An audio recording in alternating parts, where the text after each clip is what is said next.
Hi బేట, ఈ రోజు సింపుల్ స్నాక్ చూపిస్తాను నాన్న. వీళ్ళతో మిక్సర్ చేస్తాను. జీలకర్ర, పల్లీలు, పచ్చిమిర్చి, కరివేపాకు, పసుపు, మంచి కలుపుకోవాలి నాన్న. ఇట్లా అంతా సింపుల్ గా హెల్దీగా 10 నిమిషాల స్నాక్ అయితే రెడీ అయిపోయింది నాన్న. ఏం చేస్తున్నావు సారు?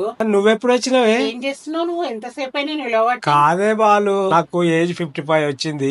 కొరియన్ వాళ్ళు 10 స్టెప్ కొరియన్ స్కిన్ కేర్, అదే నేను ఏం వాడాలా అని చూస్తున్నా. అయ్యో నీ సోప్ మాడ గాయంత కోసం అలా చూస్తున్నావు. నన్ను అడిగితే నేను చెప్తా కదా. అయ్యో చెప్పు బాలు చెప్పు. కొరియన్ లెక్క 10 స్టెప్లు 20 స్టెప్లు ఏం అవసరం లేదు. ఇది ఒక పాన్స్ సీరం వాడితే చాలు. ఫ్యూ వీక్స్ బ్యాక్ purple.com లో నుంచి తిన్న పాన్స్ 12% గ్లూటాన్ నయాసినమైడ్ కాంప్లెక్స్ సీరం ని మమ్మీ స్కిన్ కేర్ లోకి ఇంట్రడ్యూస్ చేసిన. ఇది ఇంట్రడ్యూస్ 7 to 14 days లో పిగ్మెంటేషన్, ఫైన్ లైన్స్ తగ్గి స్కిన్ హైడ్రేటింగ్ గా గ్లాసీ గ్లో తో యూత్ఫుల్ గా చాలా బాగుంది. టెక్స్చర్ కూడా తొందరగా అబ్జర్వ్ అయిపోతుంది స్కిన్ లో. 150 ప్రోడక్ట్ తీసుకోవచ్చు. ఇది purple.com లో అవైలబుల్ ఉంటుంది. బీబీ పౌండ్స్ అనే కూపన్ కోడ్ యూజ్ చేస్తే ఫ్లాట్ 45% ఆఫ్. ఈ ప్రోడక్ట్ క్యూఆర్ కోడ్ ని స్కాన్ చేసి మీరు తీసుకోవచ్చు.